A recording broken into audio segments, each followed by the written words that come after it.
नमस्कार विद्यार्थी मित्रांनो, मी प्रकाश कुंभार आणि फार्मा स्प्रिंट या युट्यूब चॅनलवर आपल्या सर्वांचं मनापासून स्वागत आहे. तर आपण नुकतीच फार्मॅकोलॉजी सिरीज स्टार्ट केली आहे. याच्यामध्ये आपण फार्मॅकोलॉजीचे एक एक चॅप्टर कंप्लीट करणार आहोत. सगळ्यात पहिला चॅप्टर आहे सिडेटिव्ह अँड हिप्नॉटिक्स. हा चॅप्टर आपण दोन पार्ट्स मध्ये डिवाइड केलाय, पार्ट 1 अँड पार्ट 2. जर तुम्ही एमपीएससी ड्रग इन्स्पेक्टरचा सिलेबस बघितला असेल 2015चा सिलेबस, त्याच्यामध्ये त्यांनी स्पेसिफिकली मेन्शन केलंय सिडेटिव्ह अँड हिप्नॉटिक्स. त्याच्यामुळे हा topic exam point of view खूप इम्पॉर्टंट आहे. त्याच्यामुळे ह्या चॅनलला सबस्क्राईब करा, आपल्या मित्रमैत्रिणींना शेअर करा, लाईक करा, बेल आयकॉन प्रेस करा. ओके, चला तर मग स्टार्ट करूया सिडेटिव्ह अँड हिप्नॉटिक्स. सिडेटिव्ह काय असतं? तर sedative these are the drugs which makes patient calm, and hypnotic are the drugs which induces sleep. Okay, म्हणजे काय असतं? सिडेटिव्ह पेशंटला शांत करते विदाउट इंड्युसिंग स्लीप. सिडेटिव्ह पेशंटला शांत करतो without inducing sleep, but hypnotic induces sleep. So this is the basic difference between sedative and the hypnotic. Sedative makes patient calm and hypnotic induces sleep. Now, हे ड्रग आपण कुठे वापरतो? So there is a one condition called as insomnia. Insomnia काय असतं? की ज्याच्यामध्ये पेशंटला झोपेचा प्रॉब्लेम असतो. त्याला आपण इन्सोमनिया म्हणतो. So it is a lack of sleep or sleeplessness.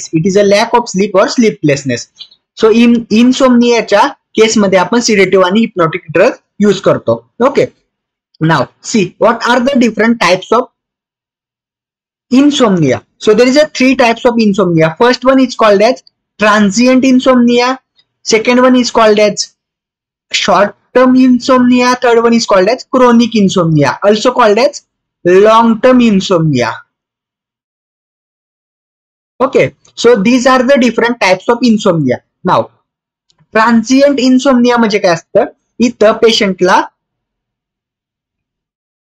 3 दिवसापेक्षा कमी म्हणजे 3 दिवसापर्यंत पेशंटला झोपेचा प्रॉब्लेम येतोय, त्याला आपण ट्रान्झिएंट इन्सोमनिया मध्ये क्लासिफाईड करतो. ओके, शॉर्ट टर्म इन्सोमनिया मध्ये जर पेशंटला 3 दिवसापासून 3 आठवड्यापर्यंत जर प्रॉब्लेम येत असेल तर त्याला आपण शॉर्ट टर्म इन्सोमनिया म्हणतो. ओके, बट क्रोनिक इन्सोमनिया म्हणजे पेशंटला 3 आठवड्यापेक्षा जास्त, 3 आठवडे झाले तरी पेशंटला झोपेचा प्रॉब्लेम येतो, त्याला आपण क्रोनिक इन्सोमनिया म्हणतो. ओके, बट क्रोनिक इन्सोमनिया मध्ये आपल्याला सायकेट्रिकची ट्रीटमेंट घ्यायला लागते.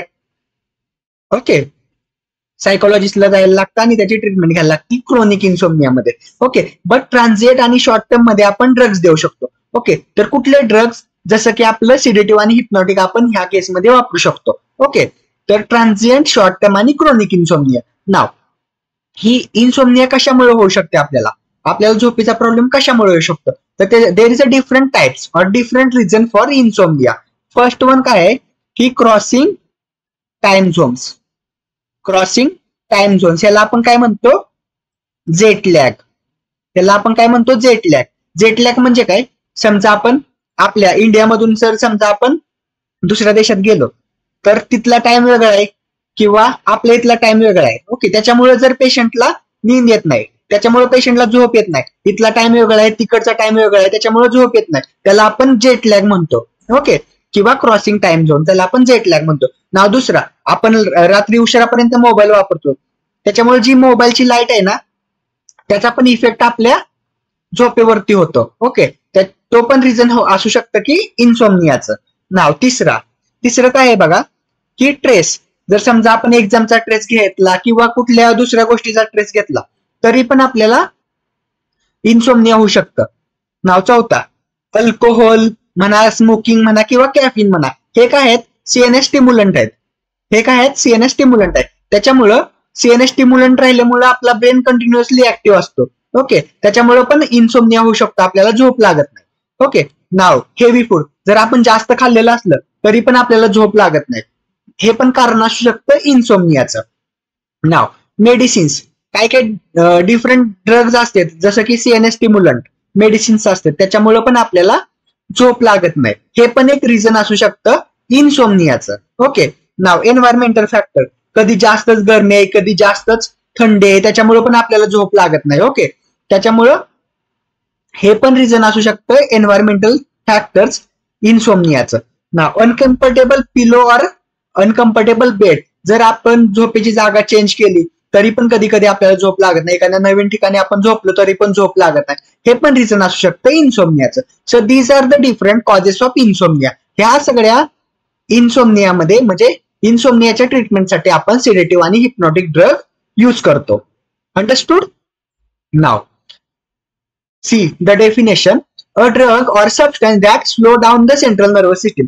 म्हणजे आपल्याला इथं काय करायचंय, सेंट्रल नर्वस सिस्टीमला स्लो डाऊन करायचंय. म्हणजे काय करायचंय, डिप्रेस करायचंय. आपण काय करतो, सेंट्रल नर्वस सिस्टीमला डिप्रेस करतो, त्याच्यामुळे पेशंटला झोप येते. ओके, सेंट्रल नर्वस सिस्टीमला डिप्रेस करतो.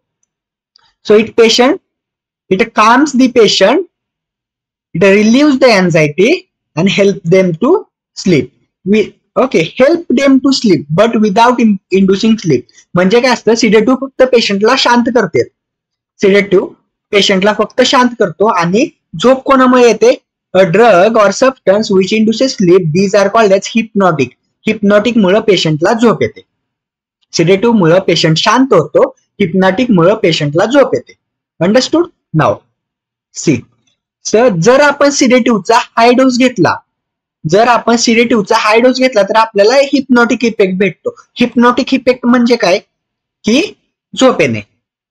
जर आपण सिडेटिव्ह ड्रग असला त्याचा जर हायर डोस घेतला तर आपल्याला हिप्नॉटिक इफेक्ट भेटतो.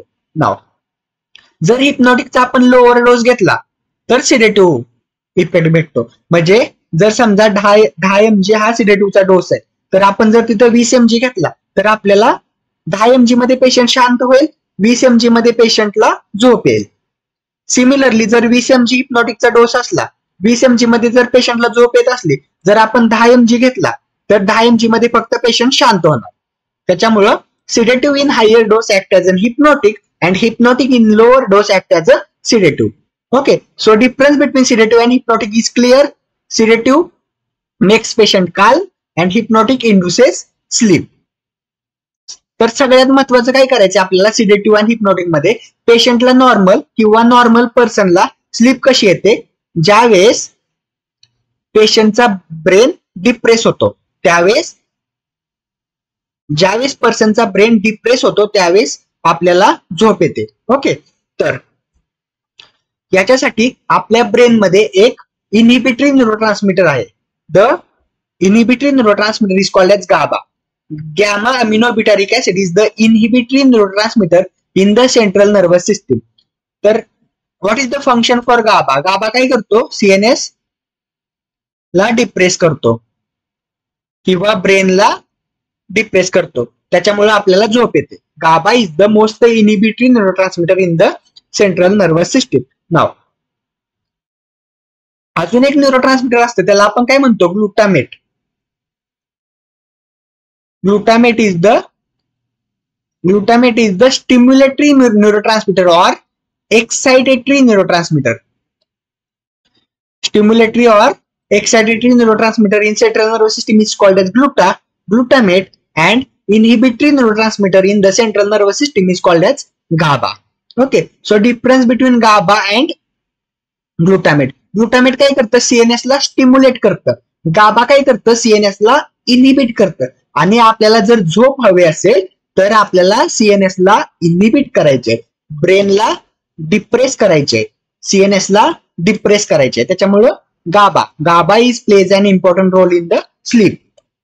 Okay, understood. सो नाव गाबाचे receptor, there is a different types of receptor, like 3 types of receptor of GABA. Okay, first one is called as GABA A receptor, GABA B receptor and GABA C receptor. Okay, so these are the different types of GABA receptor. तर GABA A receptor कसं असतं, ion channel receptor और inotropic receptor. Inotropic म्हणजे काय, की हा एक channel आहे जो चॅनल आयन कंडक्ट करतो. आयनोट्रॉपिक आयन कंडक्ट करतो, so it will conduct ions. Inotropic in the sense it conduct ions. Now, GABA B receptor is the GPCR. GPCR stands for G protein coupled receptor. G protein coupled receptor. It is also known as metabotropic receptor. It is also known as metabotropic receptor, or it is also known as serpentine receptor. Serpentine receptor. So these are the three different names of GPCR: G protein coupled receptor, metabotropic receptor, and serpentine receptor. Okay. Now what is the structure for this? Suppose this is the cell membrane. So this is the 7 transmembrane receptor. Okay, 7 transmembrane. A हा आहे का नाही 7 वेळा मेम्ब्रेनला cross करतो म्हणून याला serpent आहे. याला 7 ट्रान्समेम्ब्रेन रिसेप्टर म्हणतो आणि हा सापासारखा दिसतो ना म्हणून याला सर्पेंटाइन रिसेप्टर म्हणतो. ओके, सो इथं जी प्रोटीन कपल्ड असतं. ओके, त्याच्यामुळे G protein coupled receptor. This is the GABA B receptor, GPCR or metabotropic receptor. Now तीसरा GABA C receptor, again ionotropic receptor. It conducts the ion. Okay, it conducts the ions. Now ionotropic receptor म्हणजे काय? Suppose ही cell membrane आहे, याच्यावर ion channel असतो. Okay, तो ion channel conduct करतो ion. Okay, so this is called as inotropic receptor. Okay, now so this is about GABA receptor. आपले जे सिडेटिव्ह हिप्नोटिक ड्रग्स आहेत ना, जसं की बेन्झोडायझेपिन आणि बार्बिच्युरेट, आपण पुढे बघणार आहे. बेन्झोडायझेपिन आणि बार्बिच्युरेट हे बेसिकली ह्या गाबा ए रिसेप्टरवरच ऍक्ट करतात. गाबा ए रिसेप्टर, त्याच्यामुळे आपल्याला मोस्ट फोकस कुठं करायचे? गाबा ए रिसेप्टरवर, कारण आपले सिडेटिव्ह आणि हिप्नोटिक ड्रग गाबा ए रिसेप्टरवर काम करतात. Okay, now C. पहिल्यांदा आपण गाबा ए रिसेप्टरचं स्ट्रक्चर बघूया. गाबा ए रिसेप्टर कसा असतो? ओके, तर गाबा ए रिसेप्टर याला आपण गाबा गेटेड क्लोराइड चॅनल पण म्हणतो. गाबा ए क्लोराइड चॅनल हा आयनोट्रॉपिक. तर गाबा ए रिसेप्टर कसा आहे? हा सो आयनोट्रॉपिक रिसेप्टर आहे. Okay, ionotropic in the sense it conducts ion. So हा कसा आहे? Ligand gated ion channel receptor आहे. Ligand gated ion channel receptor म्हणजे काय? समजा एखादा लिगॅंड आहे का, एखादा लिगॅंड येईल, त्या रिसेप्टरवर बाइंड करेल, या रिसेप्टरवर बाइंड केल्यानंतर देर is a conduction of ions आणि आपल्याला ऍक्शन भेटते. म्हणजे ligand gated ion channel receptor कसं करतो वर्क? एखादा लिगॅंड आला, त्या रिसेप्टरला बाइंड केला, रिसेप्टर स्टिम्युलेट झाला. रिसेप्टर स्टिम्युलेट झाल्यानंतर तो रिसेप्टर चॅनल ओपन होतो, आयन कंडक्ट होतो. इनसाइड द सेल आयनची एंट्री होते आणि आपल्याला जी काही ऍक्शन असेल ती ऍक्शन मिळते. Okay, so this is the GABA A receptor, ligand gated ion channel receptor. Okay, now see. समजा याचा शेप कसा आहे? गाबा ए रिसेप्टरचा शेप कसा आहे? It is a pentameric rosette type. Pentameric rosette type. Pentameric rosette म्हणजे काय? पेंटा म्हणजे 5, पेंटामेरिक 5. हे बघा 1 2 3 4 आणि 5. पेंटामेरिक असं 5 पाकळ्यांसारखा शेप आहे याचा. Okay, pentameric rosette type. Okay, आणि पेंटामेरिक 5 सब युनिट आहेत. मेरिक म्हणजे 5 सब युनिट. कुठले कुठले? 2 alpha sub unit, 2 beta sub unit आणि 1 गॅमा सब युनिट. 2 अल्फा आहेत, 2 बीटा आहेत आणि 1 गॅमा सब युनिट आहे. आणि या सगळ्याच्या मध्ये एक स्टार मार्क दिसतोय का नाही, त्याला आपण म्हणतो पोर. एक पोर प्रेझेंट आहे, त्याला आपण क्लोराइड पोर म्हणतो. या पोर मधनं आपल्या क्लोराइडची एंट्री होते सेलमध्ये. ओके, या पोर मधनं क्लोराइडची एंट्री होते. इथं पण बघा, इथं जो दिसतोय का नाही, इथं हा पोर प्रेझेंट आहे, याच्यामध्ये आपल्या क्लोराइडची एंट्री होते inside the cell. Okay, now see. तर आता आपल्याला बघायचे की आपला गाबा ब्रेनला कसा डिप्रेस करतो, आपल्याला झोप कशी येते ब्रेनला. How GABA depresses the brain. Okay, now suppose हा गाभा आहे. ओके, व्हेनेवर गाभा is coming it binds to the junction between alpha and beta subunit. लक्षात ठेवा, दिस इज इम्पॉर्टंट. गाभा कुठं बाइंड होतो? अल्फा आणि बीटा सब युनिटच्या मध्ये बाइंड होतो, ह्या गाभा गेटेड क्लोराइड चॅनलच्या. ओके, अल्फा आणि बीटा सब युनिटच्या मध्ये. क्वेश्चन येऊ शकतो की गाभा बाइंडिंग साइट कुठे प्रेझेंट असते, तर between alpha and beta subunit. Okay, now गाभा आला इथं जंक्शनला बाइंड झाला. ओके, जंक्शनला बाइंड झाल्यानंतर आपला रिसेप्टर स्टिम्युलेट झाला. Okay, so receptor is stimulated. Now if the receptor is stimulated this pore is open. एकदा का हा रिसेप्टर स्टिम्युलेट झाला तर पोअर ओपन होतो. त्याच्यामुळे जर पोअर ओपन झाला तर क्लोराइडचा इन्फ्लक्स इनसाइड द सेल होतं. तर क्लोराइड आपल्या सेलमध्ये आला. ओके, नाव निगेटिव्ह चार्ज सेलच्या आतमध्ये इन्क्रीज झाला. Okay, cell inside the cell negative charge increases. Because of that negative charge cell undergoes a state called as hyperpolarization. Cell कुठल्या स्टेट मध्ये गेली? हायपरपोलरायझेशन. आणि जेव्हा सेल हायपरपोलरायझेशन मध्ये जाते तेव्हा सेल इनिबिशन होते आणि आपला ब्रेन डिप्रेस होतो. अंडरस्टूड? म्हणजे गाभा आला, अल्फा बीटा सब युनिटच्या मध्ये बाइंड झाला, रिसेप्टरला स्टिम्युलेट केलं, क्लोराइड चॅनल ओपन झाला, क्लोराइडची एंट्री इनसाइड द सेल झाली, निगेटिव्ह चार्ज सेलच्या अंडर इन्क्रीज झाला. निगेटिव्ह चार्ज इन्क्रीज झाल्यामुळे सेलचं हायपरपोलरायझेशन झालं. सेलचं हायपरपोलरायझेशन झाल्यामुळे सेल इनिबिट झाली आणि ब्रेन डिप्रेस झाला. So this is the mechanism of action of गाभा. आता पहिल्यांदा आपल्याला बघायचे हायपरपोलरायझेशन म्हणजे एक्झॅक्टली काय असतं, कारण ही जी ऍक्शन पोटेन्शियलची कन्सेप्ट आहे ना, ही सीएनएस मध्ये सगळीकडे उपयोगी होणार आहे. ऑल ओव्हर चॅप्टर्स मध्ये फार्मॅकोलॉजी ऍक्शन पोटेन्शियल मध्ये इम्पॉर्टंट आहे. ओके, त्याच्यामुळे बघा, तर बघितलं आपण गाभा आला, गाभा ए रिसेप्टरला बाइंड झाला. कुठं बाइंड झाला? Between alpha and beta sub unit. Between alpha and beta sub unit मध्ये बाइंड झाला. त्याच्यामुळं क्लोराइड चॅनल ओपन झाला. क्लोराइड चॅनल ओपन झाल्यामुळे क्लोराइड सेलच्या अंडर आला. क्लोराइड सेलच्या अंडर आल्यामुळे सेलचं हायपरपोलरायझेशन झालं. सेलचं हायपरपोलरायझेशन झाल्यामुळे सेल इनिबिट झाली आणि ब्रेन डिप्रेस झाला. ब्रेन डिप्रेस झाल्यामुळं स्लीप इंड्यूस झाली. अंडरस्टूड? सो हे नॉर्मल पर्सन मध्ये कसं होतं, गाभा कसा ब्रेनला डिप्रेस करतो. Okay, so this is the normal. पहिल्यांदा आपण बघूया की हायपरपोलरायझेशन मध्ये काय असतं. एक्झॅक्टली आपण सगळं ऍक्शन पोटेन्शियल डिस्कस करणार आहे. ऍक्शन पोटेन्शियल काय असतं? See, suppose this is the cell membrane.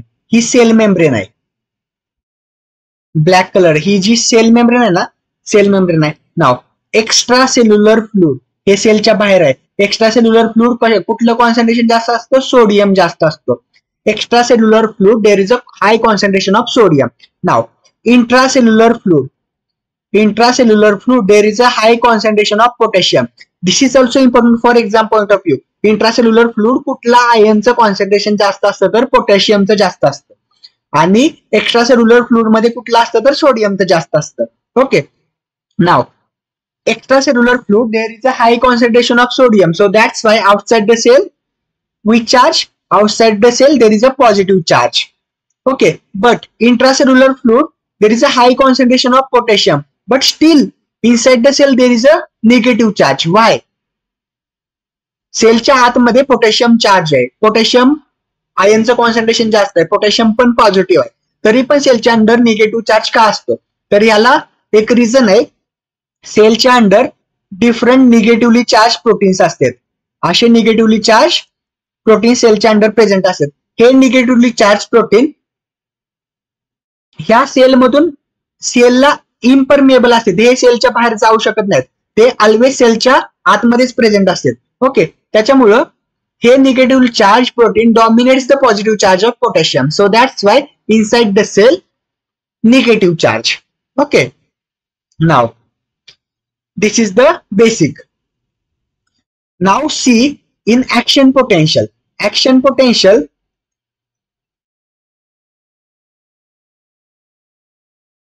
action potential, there is a 4 phases of action potential. First one is called as resting phase. पहिली काय आहे? Resting phase. दुसरी काय आहे? डिपोलरायझेशन.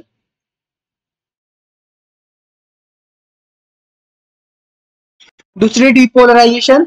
तिसरी रिपोलरायझेशन.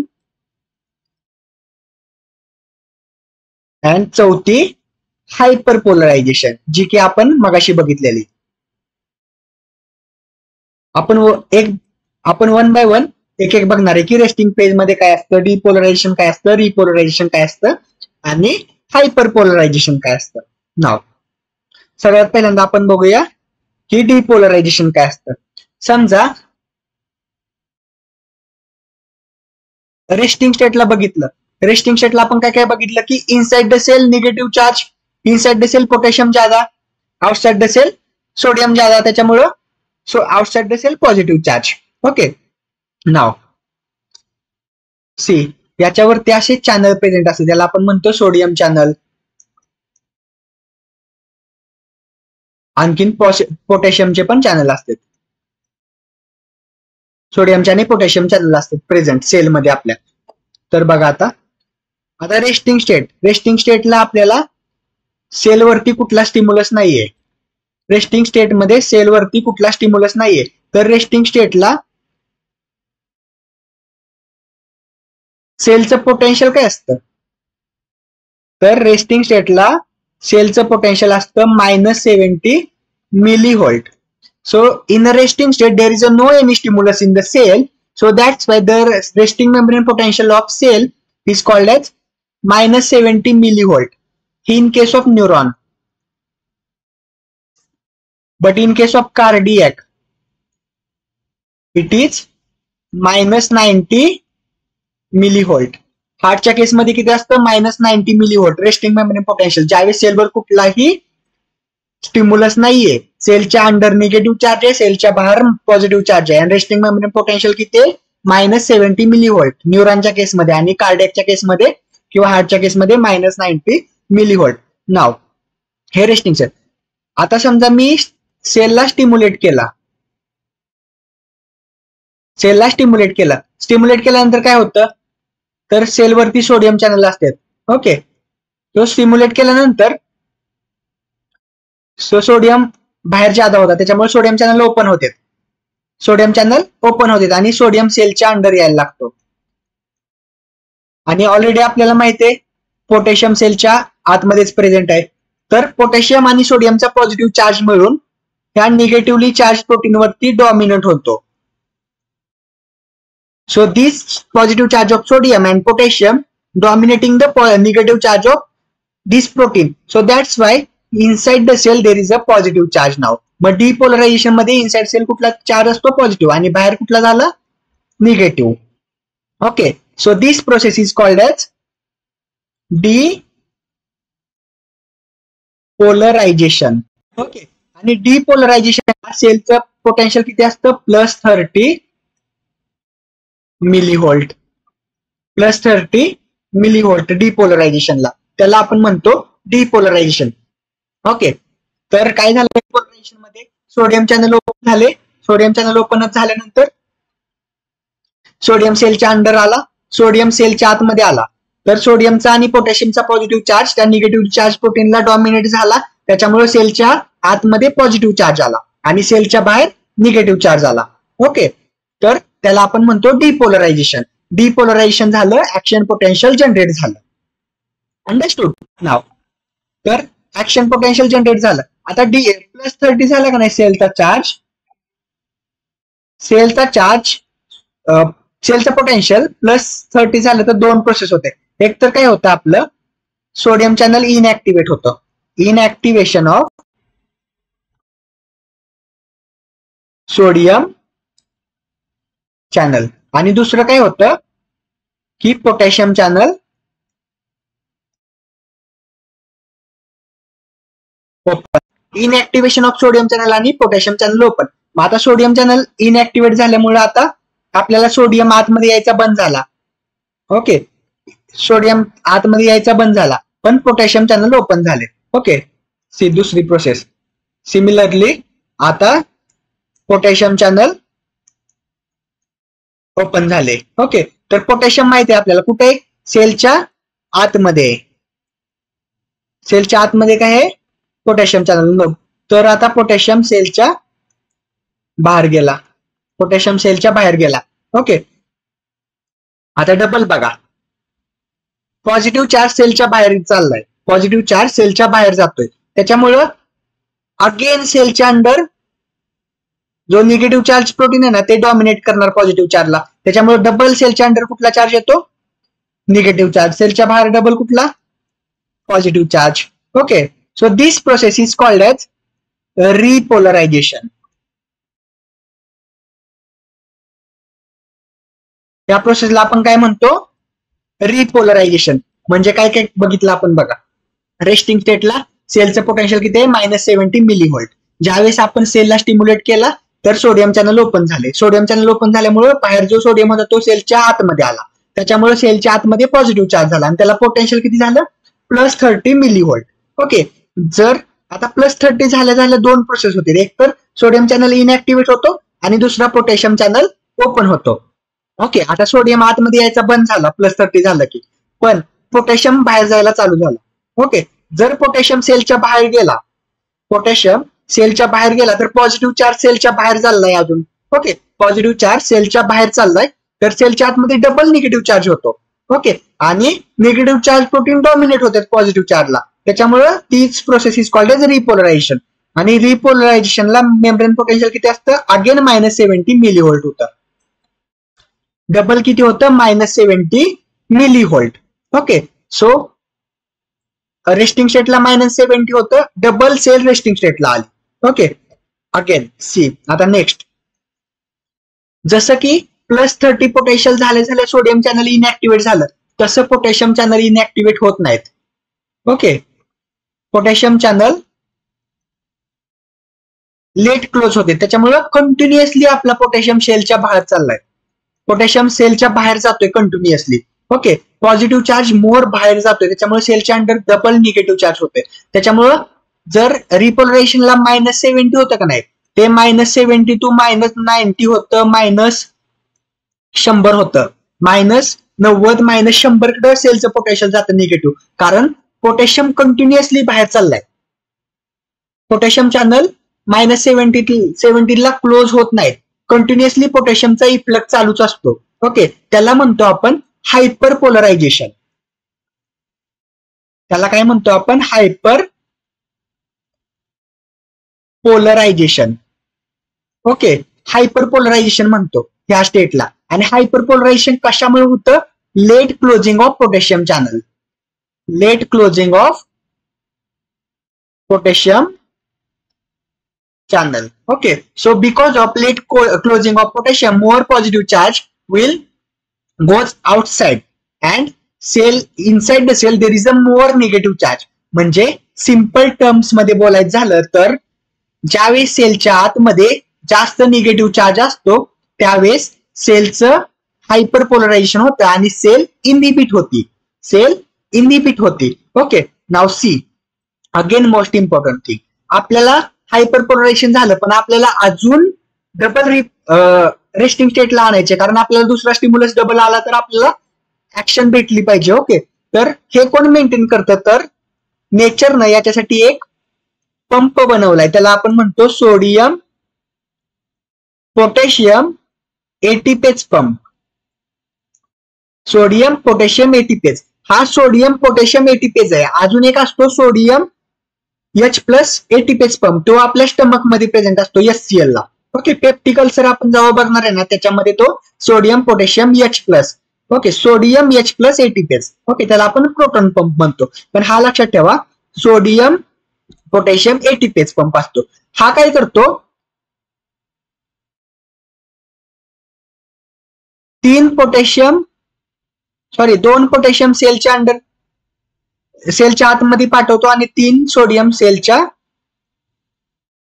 बाहेर पाठवतो. ओके, 2 पोटॅशियम सेलच्या आतमध्ये पाठवतो, 3 सोडियम सेलच्या बाहेर पाठवतो. तर हा काय करतो सोडियम पोटॅशियम एटीपेज. क्वेश्चन येऊ शकतो की maintenance of ionic gradient in the neuronal cell is called as is done by, तो it is done by sodium potassium ATPase pump. हे काय करतं, आयोनिक ग्रेडियंट मेंटेन करतं. म्हणजे बाहेर सोडियम आहे तर बाहेर सोडियम पाठवणार, आत पोटॅशियम आहे तर आतच पोटॅशियम पाठवणार. तो आयोनिक ग्रेडियंट मेंटेन कोण करतं, sodium potassium ATPase pump. Okay, but आता इथे एक डाऊट येऊ शकतो का दोनच का पोटॅशियम आत पाठवतोय आणि तीनच सोडियम का बाहेर पाठवतोय. तर याचं एक रिझन आहे की आतमधल्या साईडला आहे ना 3 सोडियम बाइंडिंग साईट असते. there is a 3 binding site for sodium, so that's why 3 sodium bind at a time and 3 sodium will goes outside. Okay, and outside there is only 2 binding site for potassium. त्याच्यामुळे दोनच potassium एका टायमिंगला bind होते आणि 2 potassium सेलच्या आतमध्ये जातात. Okay, त्याच्यामुळं सेलच्या आतमध्ये आणि बाहेर पॉझिटिव्ह चार्ज सेलच्या बाहेर आणि निगेटिव्ह चार्ज सेलच्या अंडर मेंटेन कोण करतं, हा सोडियम पोटॅशियम एटीपेज पंप. आता एक लक्षात ठेवा, पंप असतो का नाही, पंप ऑलवेज कॉन्सन्ट्रेशन ग्रेडियंटच्या अगेन्स्ट वर्क करतो. कॉन्सन्ट्रेशन ग्रेडियंटच्या अगेन्स्ट म्हणजे काय, जिकडे जास्त आहे तिकडेच पाठवतो. म्हणजे region of lower concentration to the region of higher concentration, it is called as against the concentration gradient. मग कॉन्सन्ट्रेशन ग्रेडियंटच्या बरोबर कसं असतं, तर region of higher concentration to the region of lower concentration. जसं की आपलं पॅसिव्ह डिफ्युजन. पॅसिव्ह डिफ्युजन कसं असतं, region of higher concentration to the region of lower concentration, it is called as passive diffusion. पण पंप आपण motor पण जर समजा आपल्या विहिरीवरती मोटार आहे तर ती आपण खालून वरती पाणी उपसतोय ना, त्याच्यामुळे आपल्याला तिथं पॉवर लागते. ओके, पंप लागतो. ओके, खालून पाणी वरती घ्यायसाठी आपण अगेन्स्ट वर्क करतोय कॉन्सन्ट्रेशन ग्रेडियंटच्या, त्याच्यामुळे आपल्याला एनर्जी लागते. म्हणून इथं आपल्याला एटीपी लागतो. ATP will convert ADP into ADP and phosphate. Okay, so energy लागते आपल्याला. अजून एक सिंपल एक्झाम्पल देतो. समजा एक बस एसटी आपली भरलेली आहे पूर्ण आणि आपल्याला अजून त्याच्यामध्ये पॅसेंजर भरायचे, तर आपण धक्का देतो, एकमेकाला धक्का देतो. धक्का दिला मग काय होतं की आपण धक्का देतोय म्हणल्यावर आपल्याला एनर्जी लागते. तिथे जागा नाही तरी आपण त्याच्यातच भरतोय. ओके, त्याच्यामुळे pump always work against the concentration gradient. Okay, so this pump is responsible for the maintenance of concentration gradient. Okay, so this is about action potential, depolarization, repolarization, hyperpolarization and resting state. So resting state ला सेलचा potential -70 millivolt, depolarization ला +30 millivolt, repolarization ला again -70 millivolt, hyperpolarization ला मोर negative charge असतो सेलच्या आतमध्ये, त्याच्यामुळं सेलचं potential -90 millivolt किंवा -100 millivolt असतं. त्याला आपण हायपर पोलरायझेशन स्टेट म्हणतो. आणि हायपर पोलरायझेशन स्टेटला आपला ब्रेन डिप्रेस होतो, सेल इनिबिट होती, ब्रेन डिप्रेस होतो आणि आपल्याला झोप येते. Understood? This is the process of hyperpolarization. Now see. So see the graph. This is the depolarization, rising state of action potential. Sodium मुळे असते. ओके, रिपोलरायझेशन पोटॅशियम मुळे असते. पोटॅशियम सेलच्या बाहेर गेला तर इथं पोटॅशियम कंटिन्युअसली बाहेर जातो, त्याच्यामुळे हायपर पोलरायझेशन होतं आणि अगेन आपला पंप मेंटेन करतो आणि रेस्टिंग स्टेटला, आणि इथं दुसरा स्टिम्युलेट चालू होतो. सो डिपोलरायझेशन, रिपोलरायझेशन, हायपर पोलरायझेशन आणि रेस्टिंग स्टेट. फक्त एवढं लक्षात ठेवा की हायपर पोलरायझेशन असतं का नाही, तिथं आपली सेल इनिबिट असते आणि आपला ब्रेन डिप्रेस होतो. Okay, understood? तर आता बघा, आपण काय काय बघितलेलं की गाबा आपला आला, गाबा कुठं बाइंड झाला, अल्फा अँड बीटा सब युनिटच्या मध्ये बाइंड झाला, त्याच्यामुळे क्लोराइड चॅनल ओपन झाला. क्लोराइड चॅनल ओपन झाल्यामुळं क्लोराइडची एंट्री झाली इनसाइड द सेल मध्ये. ओके, आता क्लोराइड कसा आहे, निगेटिव्ह चार्ज आहे. निगेटिव्ह चार्ज असल्यामुळे काय झालं, सेलच्या अंडर निगेटिव्ह चार्ज झाला आणि आपल्याला माहिती आहे निगेटिव्ह चार्ज सेलच्या अंडर वाढला की काय होतं, सेलचं हायपर पोलरायझेशन होतं, आणि सेल इनिबिट होती आणि ब्रेन डिप्रेस होतो आणि आपल्याला झोप येते. ओके, सो हा गाबा वर्क करतो असं आपल्या ब्रेनवरती normally. Okay, so GABA is the most inhibitory neurotransmitter in the central nervous system and it is responsible for the depression of brain. It depresses the brain. So this is the mechanism of action of GABA. Okay, now तर आपले ही गाबाची mechanism of action झाली. तर हा आपला again गाबा gated chloride channel आहे. Okay, तर आपली गाबाची गाबाची binding side कुठे आहे, इथं बघा, अल्फा आणि बीटा सब युनिट, इथं गाबा बाइंड होतो, इथं गाबा बाइंड होतो. ओके, तर गाबाची बाइंडिंग साईट असते अल्फा आणि beta. Between alpha and beta subunit is called as GABA binding site. Okay, now again आपलं जर क्लासिफिकेशन आपण बघितलं, just see the classification of sedative आणि हिप्नोटिक. आपल्याला समजलं की गाबा कशी नॉर्मल पर्सनला स्लीप हे करतो. तर आपल्याला क्लासिफिकेशन बघायचे. Classification of सिडेटिव्ह and hypnotic drugs. Okay, सगळ्यात पहिला क्लास बेन्झोडायझेपिन्स. दुसरा काय बार्बिच्युरेट्स. तिसरा नॉन बेन्झोडायझेपिन्स. चौथा अदर ड्रग्स. ओके, तर आपल्याला सगळ्यात महत्वाचं क्लासिफिकेशन इम्पॉर्टंट आहे exam point of view. Okay, त्याच्यामुळे आपल्याला क्लासिफिकेशन एकूण एक ड्रग लक्षात ठेवायचे. तर आपण कसं लक्षात ठेवायचं बघा, ठीक आहे. तर बेन्झोडायझेपिन 3 क्लासेसमध्ये आपण डिवाइड करतो. एक तर हिप्नॉटिक्स, एक तर अँटी कन्व्हल्जंट म्हणजे हे सीझर्स अँटी इपिलेप्सी मध्ये आपण यूज करतो, आणि अँटी अँझायटीच्या केसमध्ये यूज करतो. तर बेन्झोडायझेपिन 3 टाइप्स असतात. एक तर हिप्नॉटिक्स मध्ये यूज करतो आपण, अँटी कन्व्हल्जंट म्हणून यूज करतो, आणि अँटी अँझायटी म्हणून यूज करतो. तर the benzodiazepine which is used as an hypnotic are called as like lorazepam, diazepam, flurazepam, alprazolam, nitrazepam, temazepam and triazolam. Okay, तर हे आपल्याला लक्षात ठेवायचे. कसं लक्षात ठेवणार, तर लक्षात ठेवा एक ट्रिक.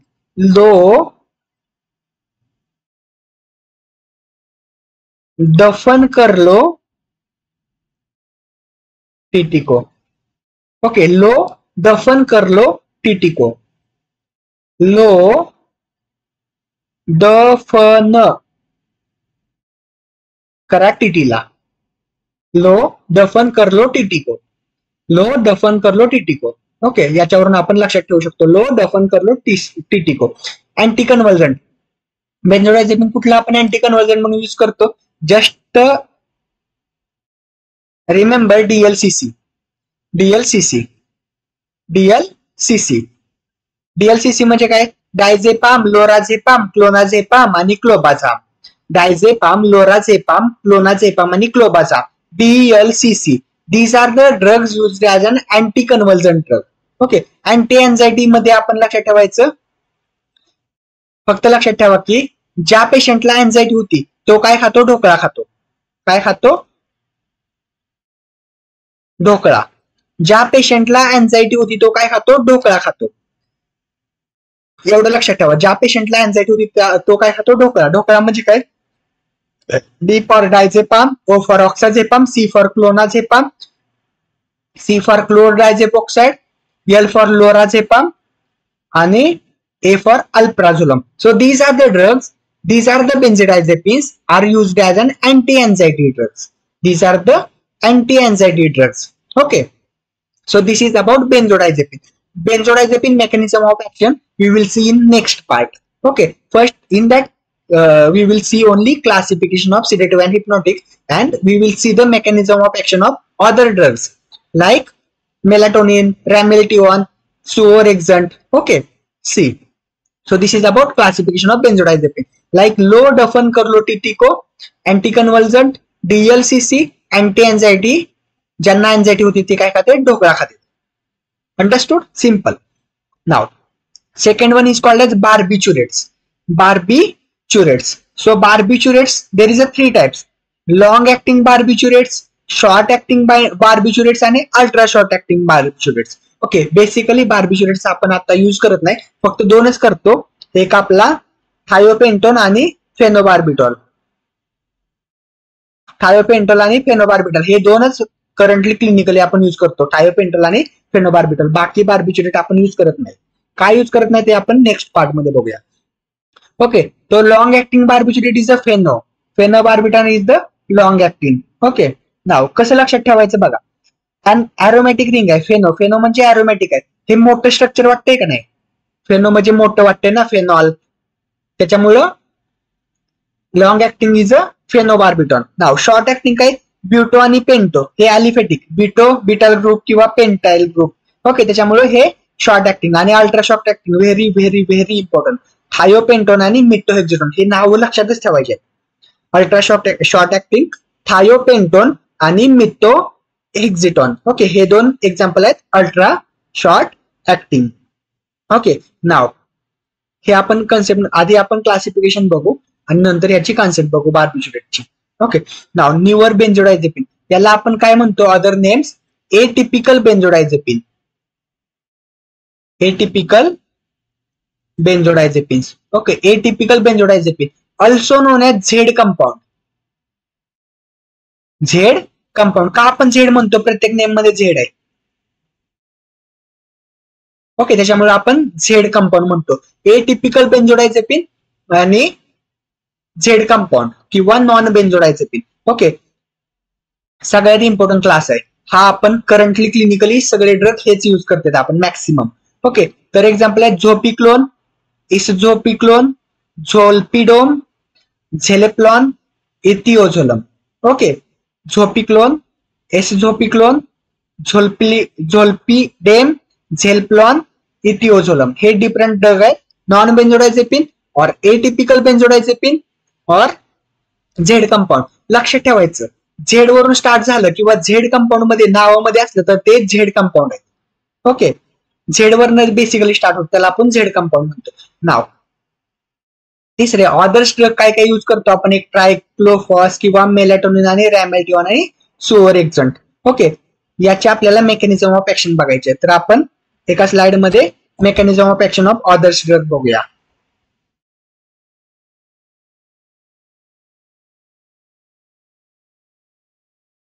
बघा, जर समजा मेलॅटोनिन आहे, melatonin. Okay, melatonin is a natural hormone secreted by the pineal gland. Okay, हे पण इम्पॉर्टंट आहे. हे पण आपलं स्लीप हॉर्मोन आहे, याच्यामुळे झोप येते. कसं येतं बघा, समजा आपण रात्र आहे, सो डार्क आहे. ओके, डार्क आहे ना, आपला डोळा आहे. ओके, सपोज हा आपला डोळा आहे, डार्क आहे आणि डार्क जर आपल्याला अंधार दिसला तर आपल्या इथं रेटिनावरती, म्हणजे जो आपला रेटिनावरती एक रिसेप्टर असतो त्याला आपण म्हणतो मेलॅनॉप्सिन रिसेप्टर. मेलॅनॉप्सिन रिसेप्टर जर डार्क असलं ना तो रिसेप्टर स्टिम्युलेट होतो. तो रिसेप्टर स्टिम्युलेट झाला का नाही, आपल्या ब्रेन मध्ये एक ग्लँड असते त्याला म्हणतो आपण pineal Gland. Okay, so dark संध्याकाळ झाली, डार्क असला तर आपला मेलॅनॉप्सिन रिसेप्टर रेटिनावरती असतो. कुठं असतो हा रिसेप्टर? रेटिना. सो रेटिनावरती रिसेप्टर असतो, तो स्टिम्युलेट होतो. तो रिसेप्टर स्टिम्युलेट झाला तर तो रिसेप्टर पिनियल ग्लँडला स्टिम्युलेट करतो किंवा पिनियल ग्लँडला सिग्नल देतो. कसा देतो? Optic nerve.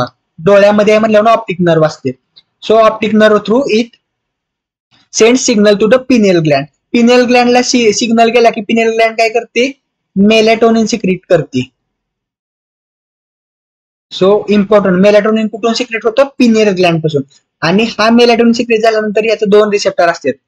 एक तर आपला MT1 melatonin 1 receptor, MT2 receptor.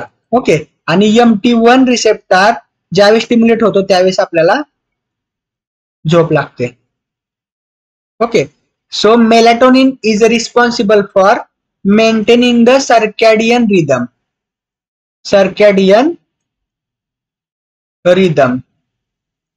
Okay, circadian rhythm maintain करतं मेलॅटोनिन. ओके, नाव तर मेलॅटोनिन कसं झोप अंत कळलं. डार्क असलं तर आपल्या डोळ्यामध्ये किंवा रेटिनामध्ये एक रिसेप्टर असतो मेलॅनॉप्सिन रिसेप्टर. तो मेलॅनॉप्सिन रिसेप्टर असतो किंवा आपण रोडॉप्सिन म्हणतो, रोडॉप्सिन किंवा मेलॅनॉप्सिन. ओके, तर तो मेलॅनॉप्सिन रिसेप्टर स्टिम्युलेट होतो. तो स्टिम्युलेट झाला तर तो सिग्नल पाठवतो आपल्या पिनियल ग्लँडला. Okay, through optic nerve. एकदा का पिनियल ग्लँडला सिग्नल गेला तर पिनियल ग्लँड सिक्रेट करते मेलॅटोनिन. आणि मेलॅटोनिन सिक्रेट झालेलं मेलॅटोनिन मेलॅटोनिन 1 रिसेप्टर आणि मेलॅटोनिन 2 रिसेप्टरवर बाइंड करतात. ओके, त्याच्यामुळे आपल्याला झोप येते. सो असं मेलॅटोनिन नॅचरली आपण त्याला काय म्हणतो? Sleep hormone called as melatonin. Okay, now जो आपला ड्रग आहे ना तिथं आपण बघितला मेलॅटोनिन तर ऍक्शन कळली तुम्हाला. आता हा रेमिल्टिऑन रॅमेल्टिवन सी रॅमेल्टिवन काय असतो त्याच्या नावातच आहे, त्याच्या नावातच आहे. हा बघा, हा मेलाटोनिनचा अँटॅगोनिस्ट आहे. सॉरी हा मेलाटोनिनचा अगोनिस्ट आहे. रॅमेल्टिवन काय आहे, मेलाटोनिनचा अगोनिस्ट आहे, लक्षात ठेवा. रॅमेल्टिवन, ओके, रॅमेल्टिवन मेलाटोनिनचा अगोनिस्ट आहे. हा MT1 ला स्टिम्युलेट करतो, डायरेक्टली जाऊन MT1 रिसेप्टर वर ऍक्ट करतो आणि आपल्याला झोप येते. So ramelteon is the melatonin agonist, आणि हा melatonin ramelteon is the drug of choice for jet lag. Drug of choice for jet lag का वापरतो आपण ड्रग ऑफ चॉईस? कारण हा ऍडिक्टिव्ह नसतो. Addictive no addictive, okay, it is no addiction. Okay, त्याच्यामुळे आपण हा जेट लॅग मध्ये वापरतो. आपले बाकी जे आहेत ना, बेन्झोडायझेपिन म्हणा, ते लेस ऍडिक्टिव्ह असतात. बार्बिच्युरेट सबसे ज्यादा, सगळ्यात जास्त ऍडिक्टिव्ह असतात बार्बिच्युरेट. सो आपण drug of choice for jet lag काय आहे? रॅमेल्टिवन. कळलं की रॅमेल्टिवन कसं वर्क करतो? ओके, झोप कशी येते मेलाटोनिन नाव. दुसरं आपल्याला एक बघायचे सुवर एक्झंट. हे सुवर एक्झंट आहे का नाही, दिस इज द नाव. आपल्या ब्रेन मध्ये एक सबस्टन्स असतो, त्याला म्हणतो आपण ओरेक्झिन. ओरेक्झिन कशाला रिस्पॉन्सिबल असतो? ओरेक्झिन रिस्पॉन्सिबल असतो wakefulness. Orexin is responsible for the wakefulness. Okay, जर समजा आपण याच्या नावातच आहे सुवर एक्झंट, ओरेक्झिन अँटागोनिस्ट. ओके, इथं मी लिहितो सुओरेक्झंट. ओके, बघा इथं ओरेक्स अँटागोनिस्ट, ओरेक्झिन अँटागोनिस्ट. मग जर पेशंटला जाग आणायचं, वेकफुलनेस करत असेल, तर ह्याचा आपण अँटागोनिस्ट दिला तर स्लीप येणार आहे, झोप येणार आहे. ओके, त्याच्यामुळे ओरेक्झिन antagonist, सुओरेक्झंट is the orexin antagonist. Okay, orexin responsible for the wakefulness. If we antagonize the action of orexin, we will get the sleep. So this is about other drug. Okay, तर आपण पुढच्या part मध्ये detail discussion करणार आहे बेन्झोडायझेपिन आणि barbiturate मध्ये. Okay, तर बेन्झोडायझेपिन आणि बार्बिच्युरेट आपण नेक्स्ट पार्ट मध्ये डिस्कस करणार आहोत. सगळ्यात पहिल्यांदा त्याच्यामध्ये एक कन्सेप्ट आहे की बार्बिच्युरेट सगळ्यात लॉंग ऍक्टिंग का असते आणि सम बार्बिच्युरेट शॉर्ट ऍक्टिंग का असते. एक कन्सेप्ट आहे, 2 मिनिटात बघा. ओके, तर बघा, जर समजा ही ब्लड वेसल आहे, ओके, आणि जर समजा आपण इंजेक्शन दिलं, जर समजा अल्ट्रा शॉर्ट ऍक्टिंग आपलं थायोपेंटॉलचं इंजेक्शन दिलं आपण, थायोपेंटॉनचं इंजेक्शन दिलं आपण ब्लड मध्ये डायरेक्ट. ओके, तर हा थायोपेंटॉन, तर आपल्याला सगळ्यांना माहिती आहे ब्लड फ्लो कुठे जास्त असतो? ब्रेनकडं. ओके, ब्रेनकडं, तर डायरेक्ट ब्रेन मध्ये जाणार आणि आपल्याला सिडेटिव्ह आणि हिप्नॉटिक ऍक्शन भेटणार. पण थोड्या टाइम साठी. ओके, नाव नंतर तो ब्लड वेसल मध्ये अगेन आला आपला जो ड्रग आहे तो. पण हा जो थायोपेंटल आहे ना, short acting, ultra short acting, it is a highly lipid soluble drug. Highly lipid soluble असतं. त्याच्यामुळे काय करतं, हिथं आल्यानंतर ब्लड वेसल मध्ये हा आपल्या फॅट सेल मध्ये किंवा ऍडिपोज सेल मध्ये रिडिस्ट्रीब्युट होतं. This is redistribute. So that's why ultra short acting barbiturate is the why some barbiturate are ultra short acting. The phenomena is called as redistribution. This is also important for exam point of view. Why some barbiturate are ultra short acting? So barbiturate having short action because of redistribution phenomena, because they are highly lipid soluble. हे जास्त lipid soluble असते, त्याच्यामुळे fat sale मध्ये deposit होतात. Fat sale मध्ये deposit झाल्यामुळं आता blood vessel मध्ये काहीच शिल्लक राहिलं नाही, तर हा इकडे ऍक्शन देऊ शकत नाही ना, कारण सगळा जो आहे तो फॅट सेल मध्ये डिपॉझिट झाला. त्याला आपण रिडिस्ट्रीब्युशन फिनॉमिना म्हणतो. Okay, redistribution. So why barbiturate are short acting or ultra short acting? Because of redistribution phenomena. Okay, now जर आपण लॉंग ऍक्टिंग आहे किंवा शॉर्ट ऍक्टिंग आहे, ओके, किंवा आपला अल्ट्रा शॉर्ट ऍक्टिंग आहे, ओके, तर अल्ट्रा शॉर्ट ऍक्टिंग हा हायली लिपिड सोल्युबल असतो. ओके, नाव अल्सो लॉंग ऍक्टिंग आपण जसं जसं जातो का नाही तसं प्लाझ्मा प्रोटीन बाइंडिंग इन्क्रीज होते. आणि जेव्हा प्रोटीन बाइंडिंग किंवा प्लाझ्मा प्रोटीन बाइंडिंग इन्क्रीज होते तेव्हा डिस्ट्रीब्युशन कमी होतं, रिडिस्ट्रीब्युशन कमी होतं. म्हणून long acting barbiturate there is a low redistribution. Okay, long acting barbiturate मध्ये डिस्ट्रीब्युशन कमी असतं आणि अल्ट्रा शॉर्ट ऍक्टिंग मध्ये जास्त असतं. ओके, कारण जसं आपण अल्ट्रा शॉर्ट ऍक्टिंग कडून लॉंग ऍक्टिंग कडे जातोय तसं प्लाझ्मा प्रोटीन बाइंडिंग इन्क्रीज होतं. आणि जर आपला ड्रग प्लाझ्मा प्रोटीनला बाइंड होतो त्याचं स्ट्रक्चर मोठं होतं, त्याचं साईज वाढते, त्याच्यामुळं तो फॅट मध्ये डिस्ट्रीब्युट होत नाही. एवढं लक्षात ठेवा. आपण बायोफार्मास्युटिक्स मध्ये बघतो की plasma protein binding is inversely proportional to the volume of distribution. Okay, जर प्लाझ्मा प्रोटीन बाइंडिंग जास्त असेल तर व्हॉल्यूम ऑफ डिस्ट्रीब्युशन कमी असतो.